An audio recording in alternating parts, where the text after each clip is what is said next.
Hey guys, welcome back. I'm Keegan, and today we're doing a sear test with some ribeyes on the Rec Tec 700 using 3 different methods.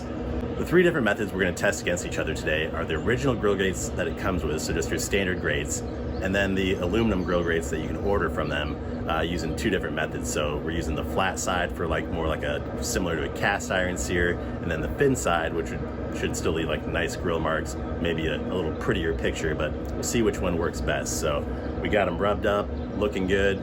Let's get these babies on the grill. Okay, we're over 500 degrees, so we're gonna go ahead and throw these bad boys on. I didn't pick the biggest steaks in the world because really I just want to test to see how well it sears. So if this goes well, the big time reverse sear with 2.5 pound ribeyes is coming up next. Let's see how this works first.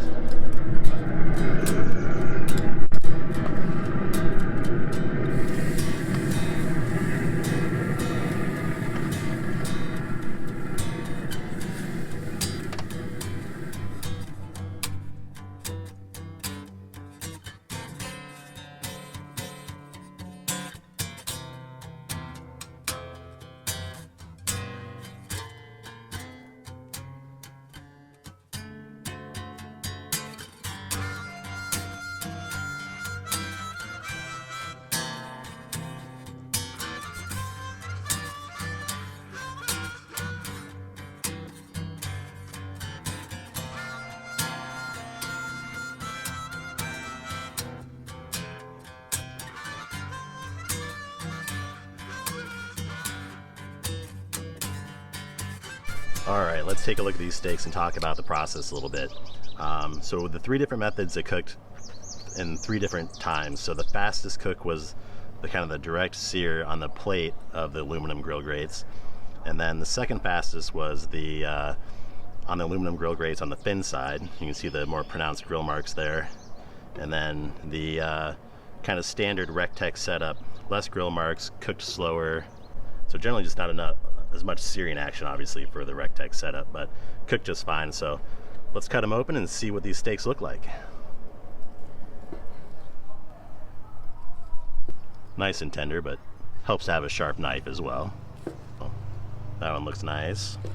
Now the Rec Tec setup, and I tried to take these all off at 130 degrees as we approached 130. Sometimes I'm usually shooting for between 125 and 130 for kind of a nice medium rare. And this is the sear with the thin side. Okay, let's take a little closer look at these steaks. So here's we got the sear action for the plate side of the aluminum grill grates. This is the Rec Tec standard setup, and then the thin side of the aluminum grill grates. And honestly, they all look pretty good. Obviously, the plate side wins as far as just the amount of actual sear. So that actually looks pretty nice. And then the other 2, not as much sear, obviously. All right, the best time, taste test time. And first, we're gonna sample the caps. You can see that.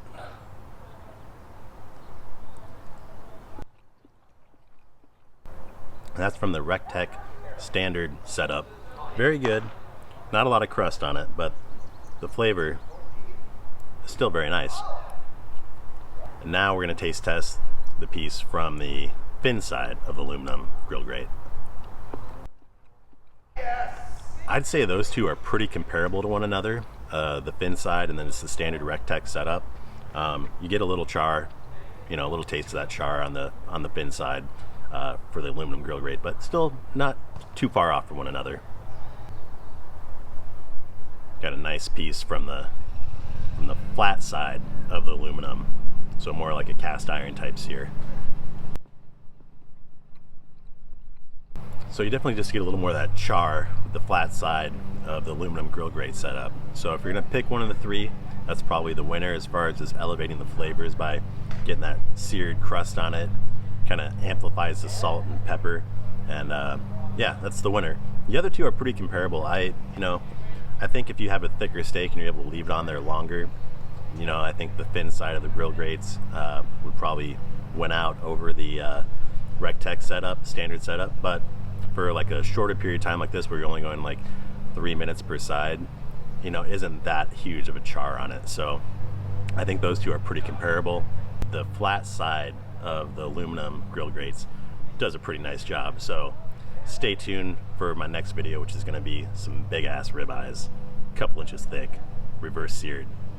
You're going to want to check that out. We'll see you on that video. Until next time, here at Seared and Smoked, I'm Keegan, where food always tastes better outdoors.